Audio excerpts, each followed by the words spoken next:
In the 1920s, the sprawling, brawling, skyscraper-studded city of Chicago ruled the American heartland. And one man seemed to rule Chicago. A racketeer, pimp, bootlegger, and cold-blooded killer named Al Capone. Capone ran things with an iron fist. He had so much of the city locked up, you know, politicians, policemen. Capone once said, you know, to him, an honest politician was a politician that stayed bought once you bought him. But running Chicago took more than bribes. Capone was a warrior. He had scars on his face to show his apprenticeship in that do-or-die environment. He had what it took to create an empire. Capone's empire lasted just 6 blood-soaked years, but his image as the ultimate American mobster still survives, decades after his days of gangland glory. With his larger-than-life persona, that hat, the cigar, the Scarface, he is the single icon of the American gangster. He's a role model to the criminal elements even today. The young street gang guys, you know, view Capone as some sort of icon. They sort of view him as, you know, quote, the original gangster.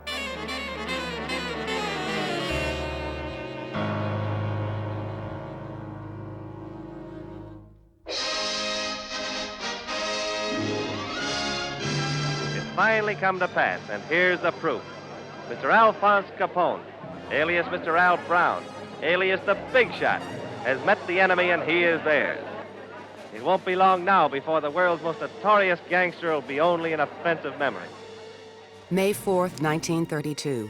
Al Capone, on his way to serve an 11-year sentence in a federal penitentiary, makes his final exit from Chicago, the city he had once ruled as his own. Capone's hectic departure marks a big change from his arrival just over a decade earlier. Back then, Capone had slipped silently into the city, unnoticed and unannounced. But back then, he wasn't the most notorious criminal in America. He was just a young mobster from Brooklyn who was on the lam. Capone's troubles had started while he was working as a bouncer for a Coney Island crime boss named Frankie Yale. Capone began in a bar that Yale owned. It was called the Harvard Inn. That was a big joke, you see. Yale, Harvard. So this bar in Coney Island was a dime a dance kind of place. Probably prostitution was being run out of there, although it was just a one-story, sort of shabby building. Yale very early recognized a very unique combination in Capone of brains and brawn. And Capone moved up quite quickly in the Yale organization. But Capone's rise almost ended when he made a pass at a customer's sister. And at some point, what Capone supposedly said to her was, honey, you've got a really nice ass, and I mean that as a compliment. Now, what she thought about that is lost to history. We do know that her brother, seeing this big hulking bouncer, took out a knife and cut him 3 times. Cut him bad. Capone was left with permanent scars across his cheek and a nickname he would come to despise.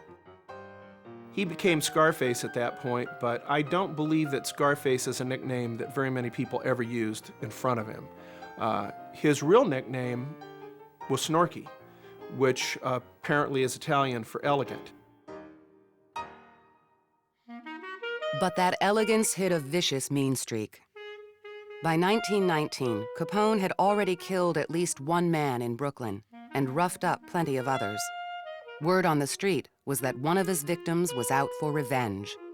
And supposedly Frankie Yale said to Capone, look, if this guy's coming after you, if you stay around here, he's going to find you. Look, you know, for your own good, we're going to get you out of town. And they made arrangements for Capone to pick up and move to Chicago. In Chicago, Capone settled his wife May and son Al Jr. in a respectable house on a quiet street. Then he went out to look up another gangster from Brooklyn, Johnny Torrio. Torrio had headed west years earlier to work for his uncle by marriage, Chicago crime lord Big Jim Colosimo. Now Torrio was Big Jim's trusted right-hand man. It was really Big Jim Colosimo's organization, but Torrio was pretty much running it, even though Big Jim was the boss. Torrio soon became Capone's role model.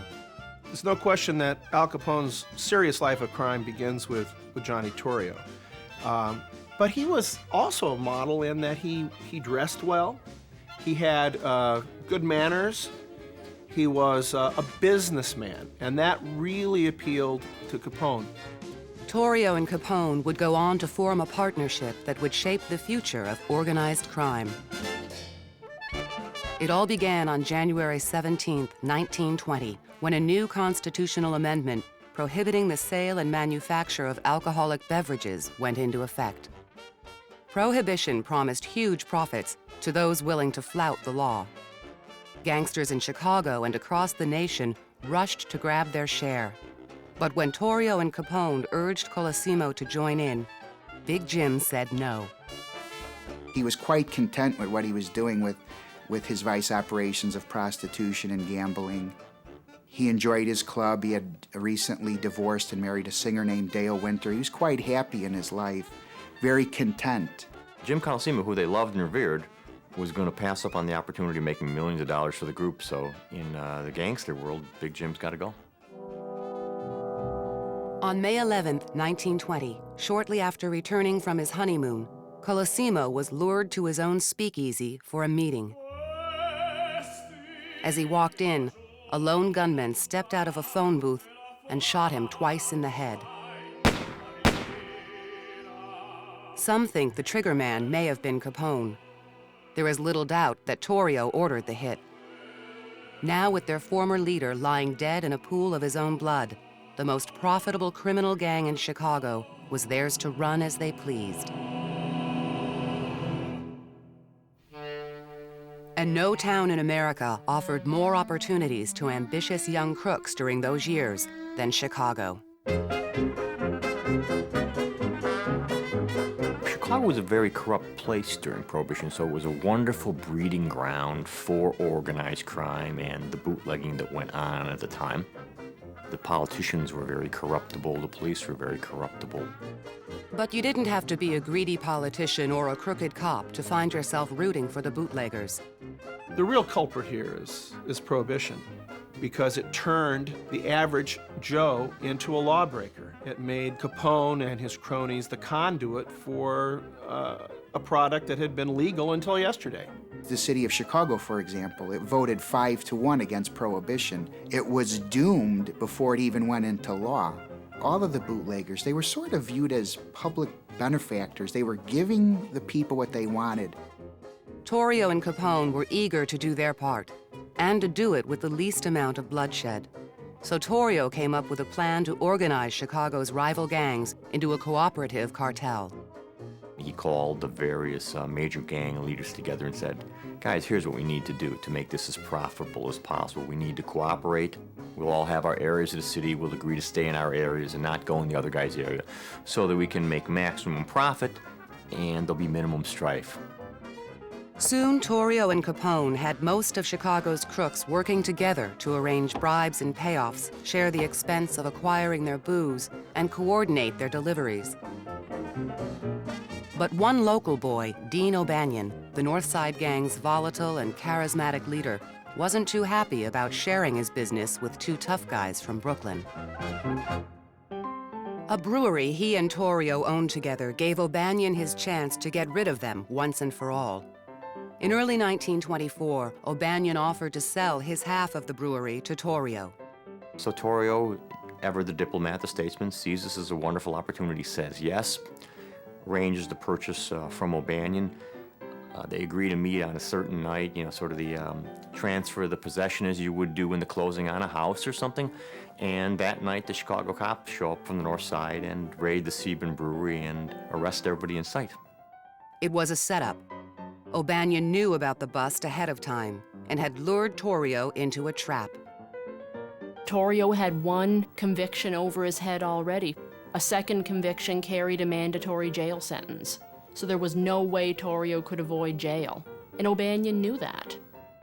O'Banion also knew that as a first offender, he would walk away from the bust with nothing more than a fine.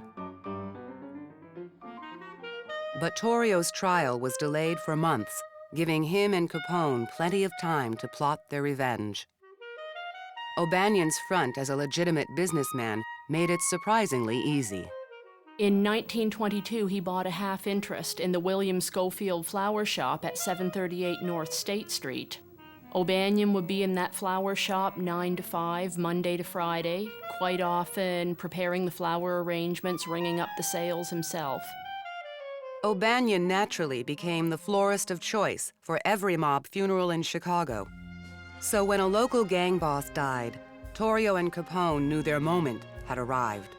It was a perfect opportunity for Torrio to strike because O'Banion was expecting gangsters to be coming in and out of the shop during that interval between the death and the funeral, friends and enemies. On November 10, 1924, 3 of Torrio and Capone's men arrived at O'Banion's shop to pick up flowers for the funeral. By the time they left, O'Banion was ready for a funeral of his own.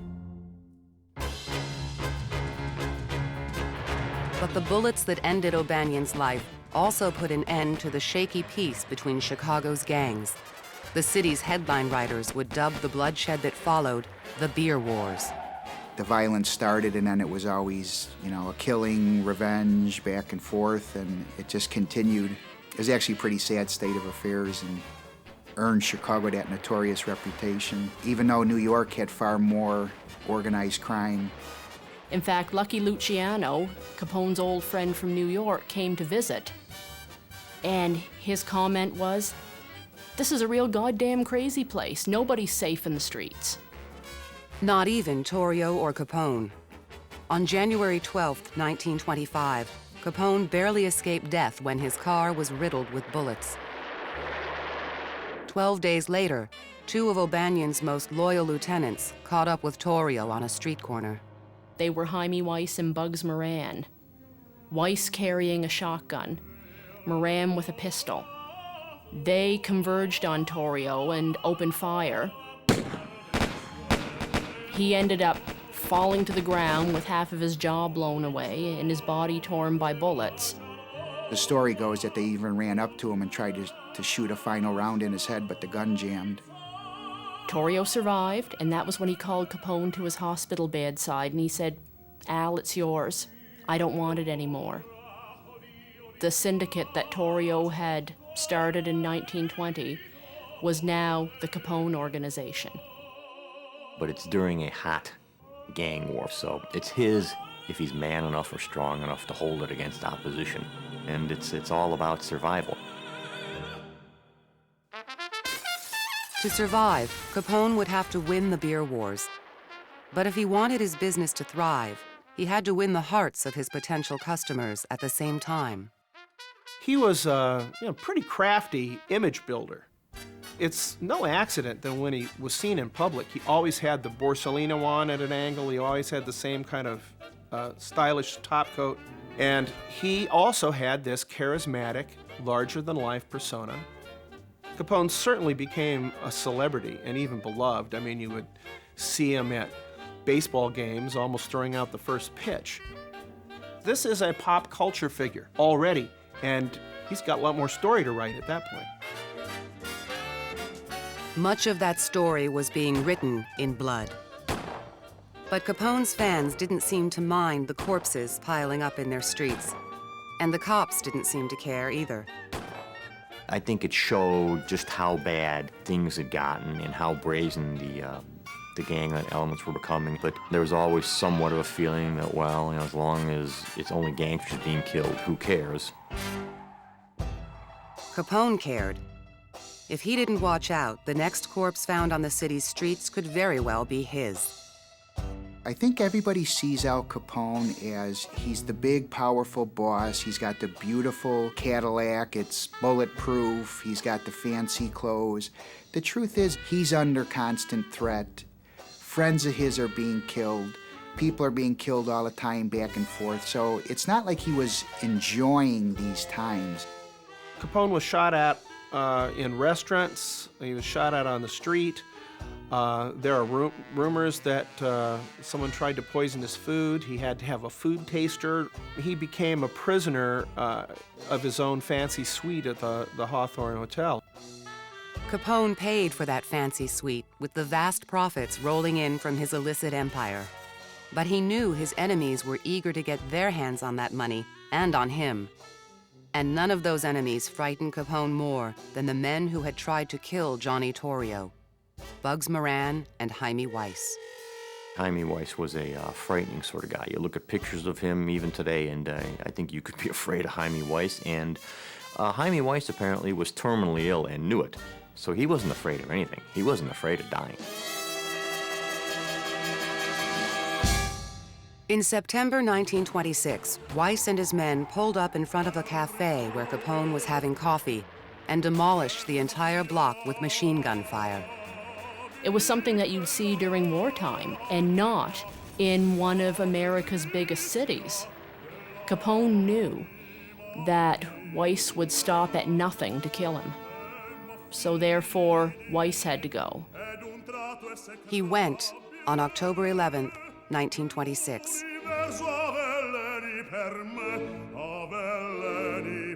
But ending Weiss's life didn't bring an end to Capone's troubles, not while Bugs Moran was still alive. Capone recognized that Moran, in his own way, was just as adaptable, just as volatile, just as determined as Capone was. There was no way that this could be resolved by a peace treaty, by talking to him. There was too much at stake. It was a conflict that only could be resolved by one of them being killed.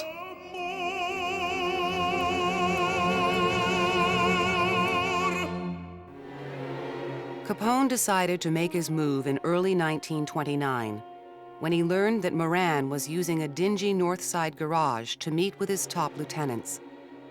But the timing had to be just right. They rented apartments across from the garage, one to the north of the garage, one to the south of the garage, where they could constantly see the front of that garage. So they knew exactly who was coming and going at all times.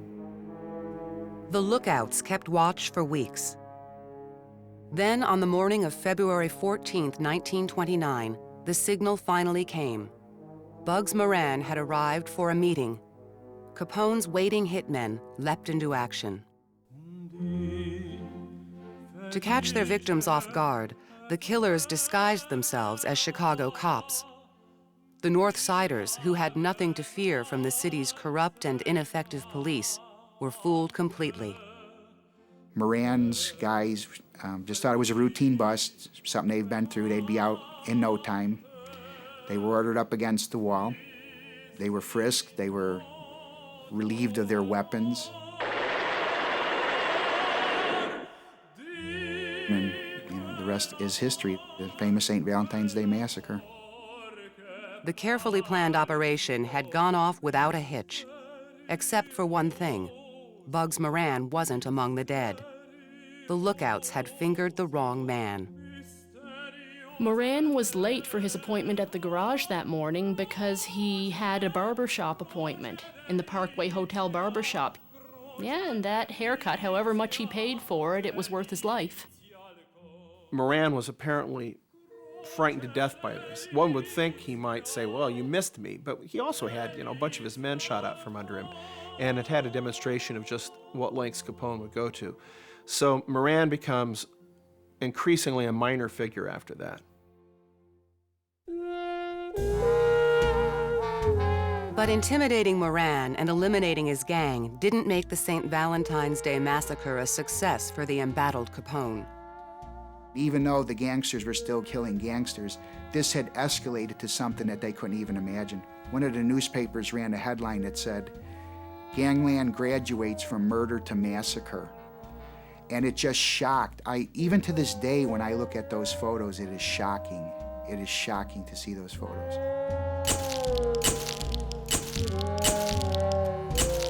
Capone had won the beer wars, but would lose his place as one of Chicago's most beloved figures. His organization flourished, but for Capone, we're talking Capone personally, it was the end. He was booed at baseball games, he was reviled, whereas previously he'd been viewed as like a celebrity, like a monarch. The massacre really opened the public eyes and showed them the dark side of the whole bootleg industry. That figuratively, if not literally, there was blood mixed with that alcohol that they were drinking. Capone tried to salvage his reputation by sponsoring a soup kitchen on Chicago's Skid Row and inviting newsreel cameras in to record the opening. I've been walking all around town. I've been seeing a good many places that give the poorest soup I ever got. But this is the finest soup I ever tasted in my life, and give my regards to this place. I wasn't for our friend Al Capone rotten up in this here White House on 935 South State Street. We wouldn't eat. But most of Capone's fans wouldn't be so easy to win back. The outrage over the massacre even drove a group of local reformers to brand Capone with a nickname he hated almost as much as Scarface, Public Enemy Number 1. Capone was the original public enemy number 1, and it was an effort to embarrass him. And I think Capone, who saw himself as a very benign presence in Chicago, was greatly offended that, after all I've done for you people, you're going to call me public enemy number 1? But someone in Washington was about to do more than just call Capone names. President Herbert Hoover was calling for his head. To deliver it, the feds devised a plan to attack Capone on 2 fronts at once, both as a bootlegger and a tax cheat. Prohibition agent Elliot Ness grabbed the headlines by busting up Capone's bootlegging operations. But the IRS agents working behind the scenes to get the goods on Capone for income tax evasion would have the greater impact. One of probably history's favorite ironies is that the only way Capone could be taken down was for not paying his taxes. And it is a sweet irony, but it should be mentioned that there were also close to 120 indictments against him on prohibition charges. But by 1931, more and more Americans were demanding that prohibition be repealed. Repeal was around the corner. So putting this guy away for something that's going to be legal in a few months is so inherently hypocritical that they just said, we got to forget this. And so they went with the IRS charges. In 1931, the U.S. government charged Al Capone, bootlegger, pimp, gambler, and murderer, with tax evasion. Capone's lawyers struck a deal with the prosecutors for a light sentence, but the judge said no. And they have to roll right into a trial. So this is a disaster for the Capone forces. So what do? They do what they always did. They got a jury list of potential jurors, and they started bribing them, they started threatening them, they did all the good stuff that they would always do. But the day that the trial began, the judge said, you know what, there's another judge across the hall who's starting a civil trial. And what we're going to do today is we're going to switch juries. And all the bribed jurors went over to the civil case. And now Capone is facing a judge who clearly isn't sympathetic to him and a jury that they haven't touched. That untouched jury found Capone guilty on October 18, 1931. He was sentenced to 11 years behind bars. This was an incredible victory. And in fact, it effectively ended his reign because it took him out of the play for a good long time.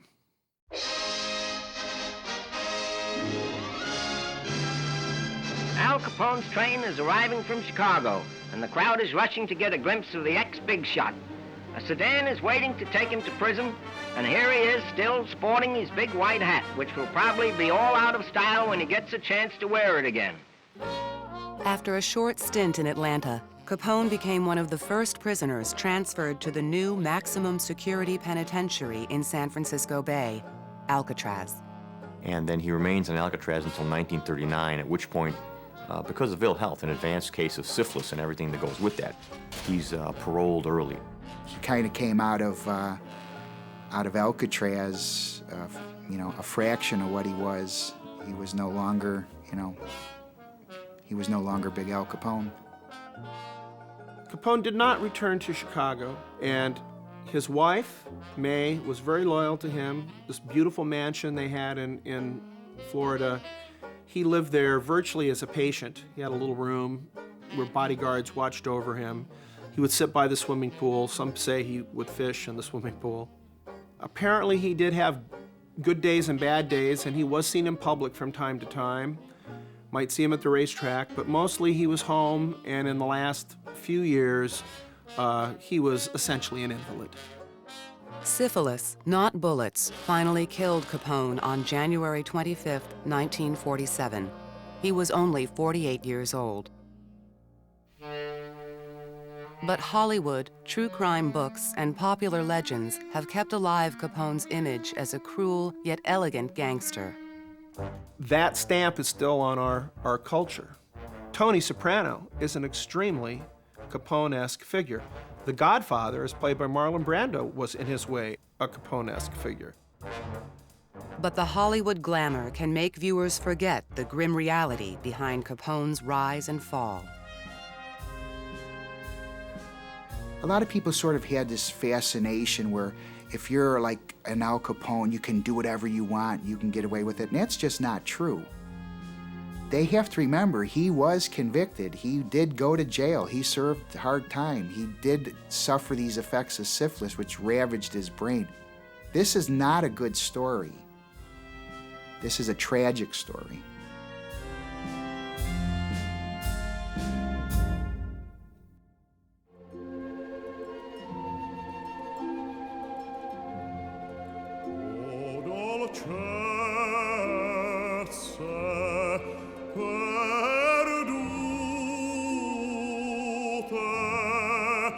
Oh